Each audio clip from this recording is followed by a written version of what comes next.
cars out on track. Conditions look good. This will be a very fast, frenetic session to get yourself through into the next part of qualifying. Those green sidewalls on the tyres tell you they are on the intermediate rubber for the start of this session. Be generous in your applause as they come past the Pan Pacific Hotel here in the first sector of the circuit. Welcome Formula One back. These are brand new generation cars, new for 2022. They've been away for a number of years, as Cam said. We've had a decent amount of rain here today. What will that do to the behaviour, the personality of this circuit? It'll clean the track.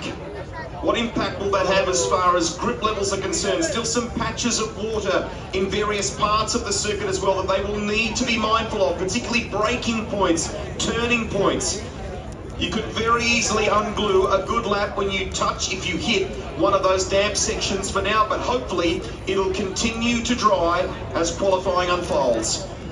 So as Rusty pointed out, the intermediate tyre is the tyre on all cars that are on track at the moment, not a different tyre out there. They'll be using that just to check the condition of the circuit and not use up any of the critically important red sidewall tyres, and even equally as important, medium compound, the yellow sidewall tyre. C4 and C5, the two softest versions we have available to us all season.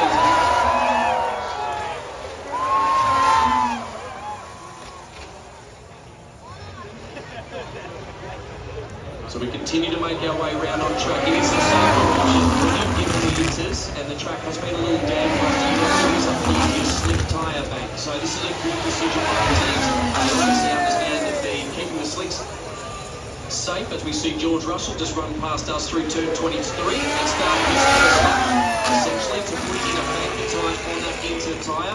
I would suggest, based on the condition of the track out there, they will run on at least a sort of focus towards the back end of this 18-minute session. But we'll continue to watch the times first of Mercedes. And Rusty, let's talk about Mercedes for a minute. Back in 2019, Mercedes topped the charts in Q1, which was Valtteri Bottas at the wheel of that car at the time, but they were certainly quick when they were last here in qualifying trim. Now, they did not go well in the wet. They showed great promise yesterday in the dry, so they will hope for dry running throughout, because Mercedes just didn't seem to have a car underneath them in the wet conditions. A little bit of speeds and braking and performance for you as you ride virtually on the front wing of the Silver Arrows around the tight confines of Marina Bay, the concrete lined streets. A little bit of rain has taken a tiny bit of sting out of the heat and humidity that tends to lie between these concrete walls. It ends up being like a sauna for the drivers, and they will race tomorrow for 2 hours. Typically, the GP here has run nearly its full 2-hour length. The shortest coming back in 2018, but it was still an hour 51 marathon. To give you an idea of the times we'd be looking for, we can only go back to yesterday's running. The fastest time we saw yesterday in FP2 was by Carlos Sainz in his Ferrari, 2.5. So maybe we use that as a benchmark for the first time right now. We'll keep an eye on those times. Remembering 142.5 fastest lap in FP2 yesterday. Second start. Lewis Hamilton and for George Russell, but we're very early days. And the extension is the fact that there are plenty of the likes of Charles Leclerc, the likes of Max Verstappen, yet to come on to the circuit. Sparks who lays down a 1 minute 56.937.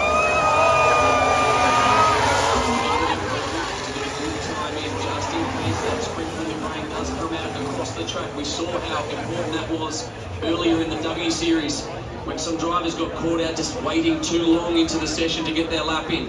Only 4 drivers with a time so far. Hamilton a 56, Russell a 57, Tsunoda 58. Now we're starting to get a few more times. 4 drivers on inters. We continue to look at the track condition, and at some stage they'll make the decision to switch over to a slick tyre. Carlos Sainz now. He hasn't put one in the back just yet. You can see just how risky it is in some parts. Shielded a little bit where perhaps bitumen joins off to the sides of the circuit, and it seems to be in places where drivers will put the car, will be braking.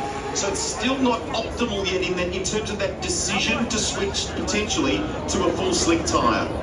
So Russell on a lap here as well, purple to the first and second sectors. We'll stay with the Ferraris. So far, we've seen them probably be the pick of the bunch. They're in the three-practice session, so I think going into qualifying, Ferrari probably have the edge on car pace over one lap, like they've done for the majority of this season at most other circuits. Charles Leclerc starting to put some good sectors together.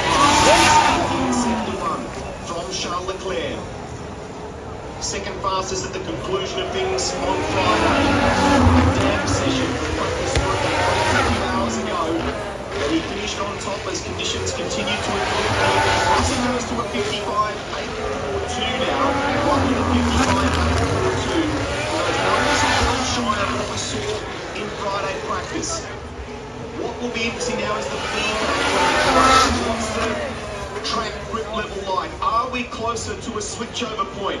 Maybe the decision to move away from those green intermediate tyres and maybe try some slick rubber.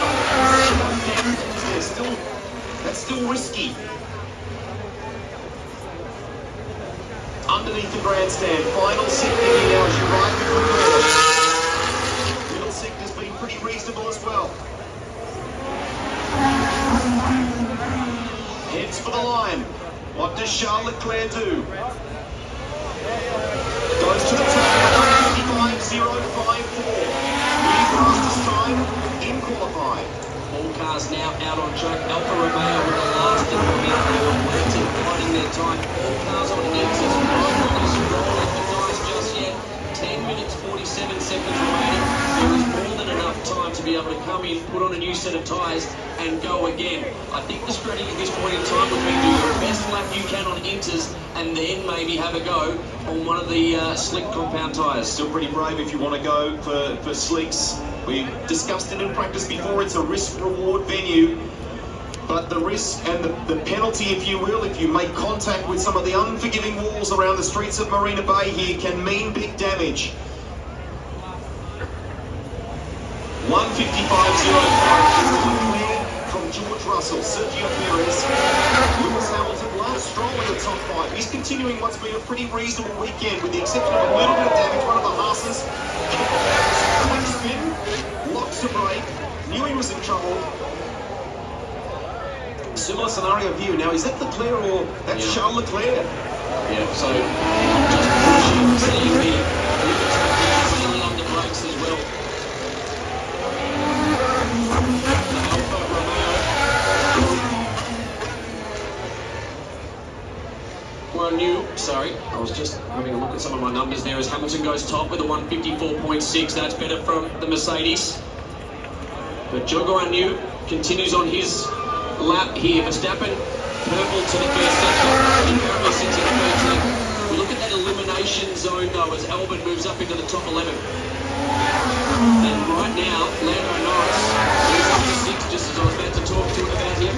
Vettel is probably the first one potentially in the elimination zone. He's the only one that has set a time within there. The rest is still yet to set a full time full lap round. So we'll see the numbers start to enter the system shortly. So that was someone into the pits underneath us. Daniel Ricciardo to the lane. Now, they need to do something. Rusty, their pace across all three forms of practice in both wet and dry conditions is probably nowhere near where it needs to be. So will Daniel Ricciardo be the first one to go out and try on the bubble cup down in 15th? So does he take a gamble here, Daniel Ricciardo? K-Mag does as well. Now, Kevin Magnussen's been knocked out in the last 3 Q1s. He needs to do something as well if he can make his way into Q2. So Kevin Magnussen also into the pits. As is Mick Schumacher. All the drivers that are in that area, that elimination zone, they're going to have to roll the dice. I have a feeling we'll see them come out on the red sidewall tyre. Good second for Verstappen. 154.395 for Verstappen. And as I said, if you are brand new, it's not about being the fastest. It's just about being not in the slowest 5 cars for this session. It's just about survival. to Q2 when you go again. We ride on board with Pierre Gasly.